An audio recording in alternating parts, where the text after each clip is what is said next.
Welcome to Wallace on Wire.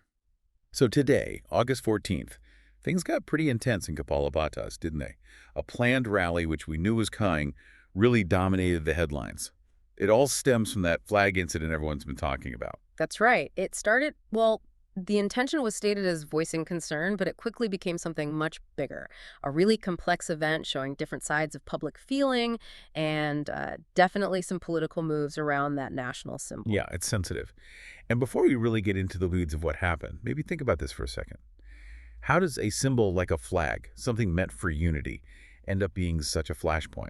What are your thoughts on that? Anyway, back to Kepala Batas today. Hundreds of people gathered, despite the police saying, maybe don't.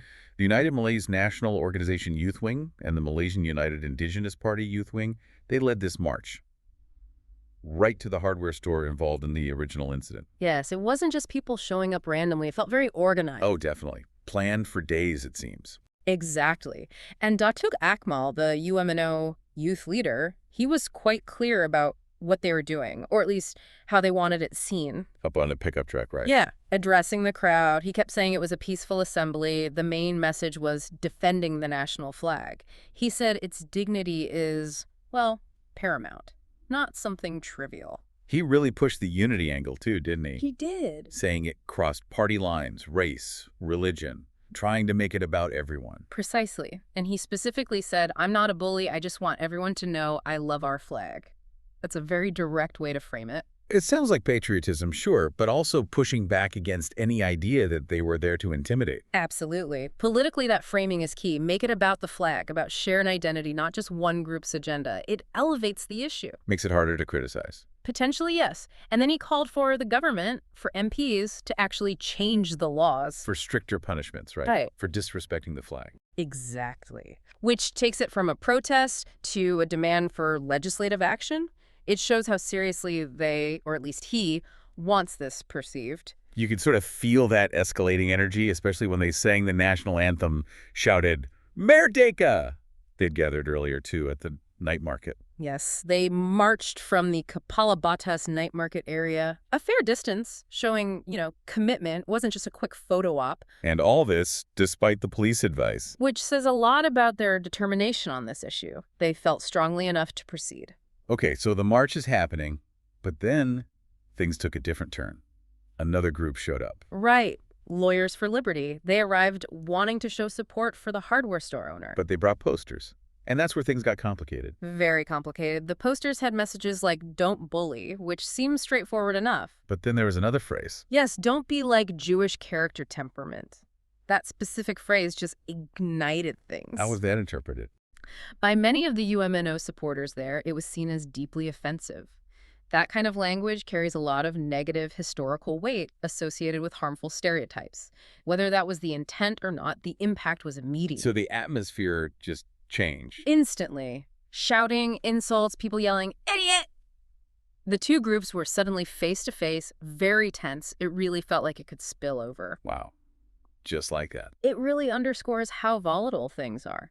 How easily a phrase, maybe poorly chosen or maybe deliberately provocative, can trigger a really strong reaction when sensitivities are this high. And the police had to step in. Right away, they formed a line between the groups, kept them separated, essential to prevent it becoming physical. How long did that standoff last? Reports say over 10 minutes, just this really tense situation. Until what happened? Thankfully, dialogue worked. Zaid Malik, the director for Lawyers for Liberty, spoke with some representatives from the other side. And the lawyers agreed to take the posters down. Once they did that, things calmed down pretty quickly. The crowd started to disperse. Close call, then. Definitely.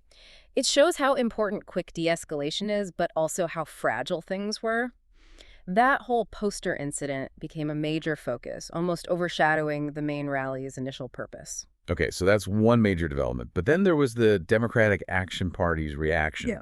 A completely different tack. Yes, totally different. They announced they were lodging a police report against UMNO Youth. Against UMNO Youth, specifically for holding the rally after the police advised against it. What was their reasoning? Sim Tidzin, the Penang DIP chairman, basically said UMNO Youth defied police instructions and disrupted public order. It's a stance focused on the rule of law. Highlighting respect for authority, essentially. Right. Sim emphasized that the Democratic Action Party, being part of the state government, respected the police advice and pointedly did not mobilize their members for any kind of counter-protest or rally. Instead, they did something else entirely. Yes, something quite visible. Lai Chi-ping, the Kepala Batas MP Liaison Committee chairman, and other DIP leaders, What did they do? they went near the same hardware store, but they were distributing national flags. Distributing flags. How many? 831 flags. 831. Okay, that sounds symbolic. August 31st. Merdeka Day. Almost certainly the connection, yeah. Lai Chi-ping said it was to, and this is a direct quote, eliminate people's flag phobia Flag phobia. Interesting term. and to rekindle patriotism and unity. But they also told people to take a flag and leave, explicitly to avoid gathering, showing cooperation with the police. So, very different approach to patriotism. Exactly. Promoting the flag, but in a way that emphasizes calm, unity, and following rules, rather than confrontation. Wang Li, another state assemblywoman there, called their participation spontaneous, trying to give it a grassroots feel. It really does paint a picture of two opposing strategies, doesn't it? Absolutely. One side rallies, demands stricter laws to enforce respect for the flag. The other distributes flags to encourage positive feelings and unity, while lodging a report about breaking rules. Miles apart in method and message. Even though both are ostensibly about the flag, it really highlights the different ways political actors are trying to navigate this issue. Let's dig into that a bit. The intentions behind these actions. UMNO Youth, with Datuk Akmal leading, saying they love the flag, demanding tougher laws. What's the deeper play there, do you think? Well, you have to ask, is it just about the flag's dignity? Or is it also about pushing a specific political narrative, consolidating support around an issue that clearly hits home for their base? So, using the flag issue strategically. It's possible. The call for stricter laws, specifically, feels like an attempt to formalize their view of what patriotism and respect look like, to set the terms of that debate. Okay, then what about the Democratic Action Party? Lodging the police report, distributing the flags. What's their underlying goal, beyond just positioning themselves as law-abiding? It seems like a clear effort to project an image of responsible governance, to counter any narrative of conflict or provocation associated with the flag issue. Depoliticize the flag, maybe. Perhaps.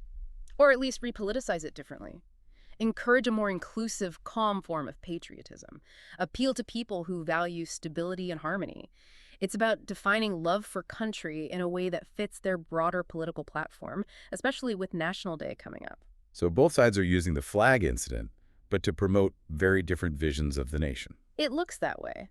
One emphasizes assertive defense, almost demanding respect through potential punishment. The other emphasizes reassurance, promoting unity through positive action and adherence to process. It really becomes less about the actual piece of cloth, the flag itself. And more about the ongoing contest over who defines national identity, who defines patriotism, and how those definitions should be put into practice in Malaysia.